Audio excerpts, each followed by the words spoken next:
ಧನ್ಯವಾದ.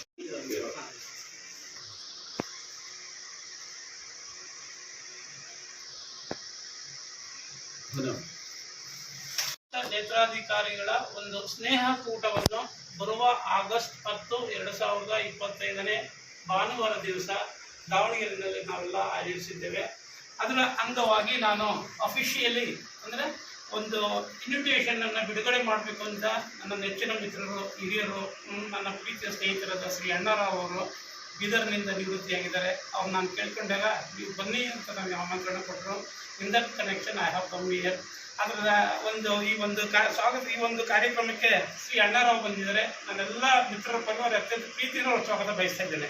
ರಾಜ್ಯದಲ್ಲಿ ನಿವೃತ್ತ ಹೊಂದಕ್ಕಂತ ನೇತ್ರಾಧಿಕಾರಿಗಳಿಗೆ ಬಹಳ ಜನ ನಿವೃತ್ತಿ ಹೊಂದರು ಸಹ ಒಂದು ಜಗದಲ್ಲಿ ಕೂಡ್ಲಿಕ್ಕೆ ಅವಕಾಶ ಇದ್ದಿಲ್ಲ. ಸೊ ಇವತ್ತು ನಮ್ಮ ಪ್ರಕಾಶ್ ಅವರು ಈ ಒಂದು ದೊಡ್ಡ ಕೆಲಸ ಮಾಡ್ತಿದ್ದಾರೆ.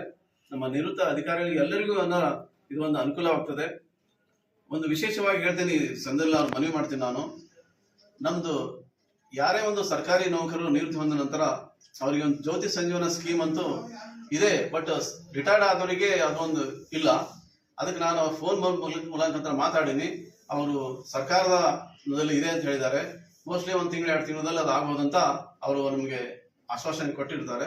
ಅದರಂತೆ, ಯಾಕಂದ್ರೆ ಸರ್ವಿಸ್ ಅಲ್ಲಿ ಇದ್ದಾಗ ರೋಗಗಳಿದ್ರು ಸಹ ನಾವು ಹಣಕಾಸಿನ ತೊಂದರೆ ಇರಲ್ಲ ಆ ಟೈಮಿಗೆ. ಸೊ ರಿಟೈರ್ಮೆಂಟ್ ಆದ ನಂತರ, ನಿವೃತ್ತಿ ಆದ ನಂತರ ಅವರಿಗೆ ಅನೇಕ ರೋಗಗಳು ಬರುವುದು, ಶುಗರ್ ಆಗಲಿ, BP ಆಗಲಿ, ಏನೇ ಆಗಲಿ, ಹಾರ್ಟ್ ಅಂತ ಸಮಸ್ಯೆ ಬರುವುದು. ಅಂತ ಸಂದರ್ಭದಲ್ಲಿ ಅವ್ರ ಹತ್ರ ಫೈನಾನ್ಷಿಯಲಿ ಸ್ವಲ್ಪ ತೊಂದರೆ ಆಗ್ಬೋದು.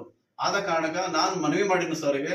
ಸೊ ನಮ್ಮ ಎಲ್ಲಾ ನೌಕರರಿಗೆ, ನಿವೃತ್ತ ನೌಕರರಿಗೆ, ವಿಶೇಷವಾಗಿ ನೇತ್ರಾಧಿಕಾರಿಗಳಿಗೆ ಒಂದು ಸಹಾಯ ಮಾಡ್ರಿ ಅಂತ ನಾನು ಮನವಿ ಮಾಡುವಾಗ ನಮ್ಮ ಮನವಿ ಸ್ಪಂದಿಸಿದಾರ. ಅವರಿಗೆ ನಾನು ಮತ್ತೊಂದು ಸಲ ಹೊಂದಿಸ್ತೇನೆ. ಮತ್ತೆ ಮುಂದಿನ ದಿನಗಳಲ್ಲಿ ನಮ್ಮ ನೇತ್ರ ಅಧಿಕಾರಿಗಳಿಗೆ, ನಿವೃತ್ತ ಅಧಿಕಾರಿಗಳಿಗೆ ಯಾವುದೇ ಸಮಸ್ಯೆ ಬಂದರೂ ಅವರು ಎಲ್ಲ ಒಂದು ಮುಂದಿನ ದಿನಗಳಲ್ಲಿ, ಯಾಕಂದ್ರೆ ನಮಗೆ ಸರಿಯಾಗಿ DA ಬರ್ತಾ ಇಲ್ಲ, ಮೂಲ ವೇತನದಲ್ಲಿ ವ್ಯತ್ಯಾಸ ಆಗ್ತಿದೆ. ಇದಕ್ಕೆಲ್ಲವನ್ನು ಸರಿಪಡಿಸಬೇಕಾದ್ರೆ ನಮ್ಮ ಸಂಘನೇ ಬೇಕು. ಯಾಕಂದ್ರೆ ಒಬ್ಬರಿಗೆ ಕೆಲಸ ಆಗಲ್ಲ. ರಾಜ್ಯ ಮಟ್ಟದ ಸಂಘ ಇವರು ಮಾಡ್ತಾ ಇದ್ದಾರೆ. ಎಲ್ಲ ಕಡೆ ಸಂಚಾರ ಮಾಡಿ ಅದಕ್ಕೆ ಈ ಬೀದರ್ ಜಿಲ್ಲೆ ವತಿಯಿಂದ ನಾವು ಸಂಪೂರ್ಣವಾಗಿ ಅವರಿಗೆ ನಾವು ಬೆಂಬಲ ಕೊಡ್ತೀವಂತ ಈ ಸಂದರ್ಭದಲ್ಲಿ ಹೇಳ್ತಾ ನನ್ನ ಮಾತಿಗೆ ವಿರಾಮ ಕೊಡ್ತೀವಿ.